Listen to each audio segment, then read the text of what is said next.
Before the age of 30, I started my career. I was a student at Springfield College. And if you've heard anything about Springfield College, we kind of have an idea that a lot of coaches come from there.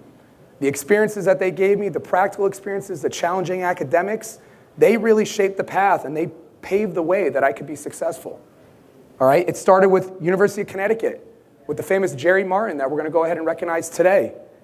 Coach Martin allowed me to work with the football team, to work with other sports. This was my first one as an intern. Who of us have done internships before? We all know, right? You got to pay your dues. And we're going to talk about that and obviously the valuable lessons that we can learn from that. But I've done that. That was a junior year internship. I had to do 100 hours. I was working third shift at Home Depot. I was playing spring ball for football. I was taking 12, 15 credits. And then I was going to UConn twice a week. That's what started it. After that, that brought me to the Olympic Training Center where I got to work with the world's best track and field, bobsleigh, a summer internship in San Diego. You can't get much better than that. You can because they paid and they took care of housing and meals, so that was a good opportunity too. Again, great opportunities, learning about relative intensity, meeting with world-class sprint track coaches, taking care of business. I went back to Springfield College. I finished up my last year of football, senior athletics, had a great career towards the end, got done. I'm done in 3.5 years as an undergrad. Now what?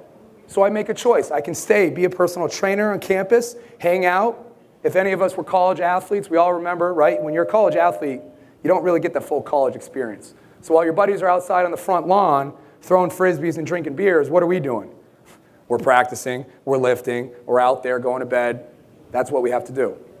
Or I could go ahead and try and get into graduate school, start a little bit earlier, but the GAs weren't hiring. Anybody a graduate assistant?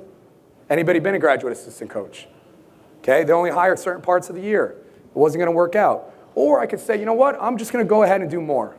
So that brought me out. I did an unpaid internship with Arizona State, and that right there changed everything. I met the right people who got me in touch with the right people again, who further continued to develop me as a coach and as a man and set the foundation for my development.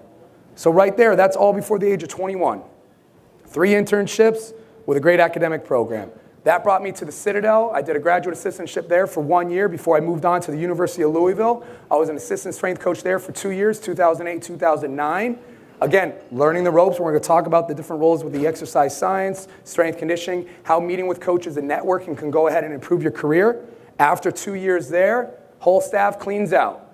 The only people they keep on staff are myself and the defensive backs coach. And that was a valuable, valuable lesson in defining what you do as a coach and what you do as a person. Because if a new coach comes in, especially when you're working with Division I football, we all know what's going to happen. They all have their own guy. And they kept me. Why did they keep me? I don't know. Maybe because I was a young guy, I wasn't really a threat. Maybe it's because I had good relationships with the players. All I knew was I was saved. And that was a defining moment of where do I go now? Had a great opportunity from there. I had Eastern Michigan, brought me up. I spent 1 year as the head strength conditioning coach there, Division I, youngest in the nation, 24 years old. Made a lot of mistakes. I will stand up here and tell you that. It's on camera. Made a lot of mistakes. But it was awesome. It was awesome. It was dark. I don't think it ever stopped snowing.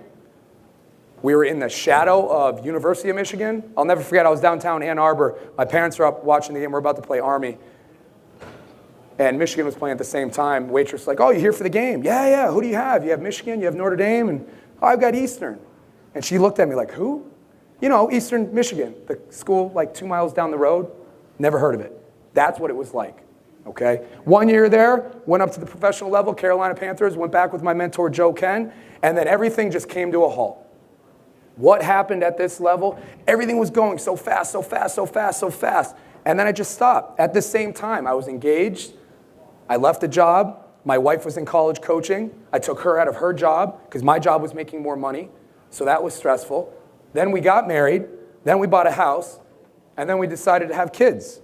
So imagine the life changes. And right at this point, that's when I figured out, where am I going? I've got to be able to slow down and figure out what's important to not just me, but to my family. Because it's not about me right now.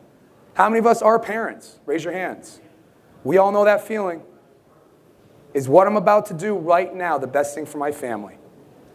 And I was very, very fortunate to figure that out very early before my son was born. Lastly, I became the director of sports performance for Reach Your Potential Training. A brand new, nothing on the ground, went out there for an interview, 16,000 square feet of just warehouse. Here's the equipment, here are the plans, what do you think? And then I had to make a decision. I had an opportunity to go back into college where I really wanted to go because I felt like my personality fit best with college, or I could try something new. I could step outside my comfort zone. And that's what I did. All of this before the age of 30. I'll be 30 in 2 months. 1 month, excuse me.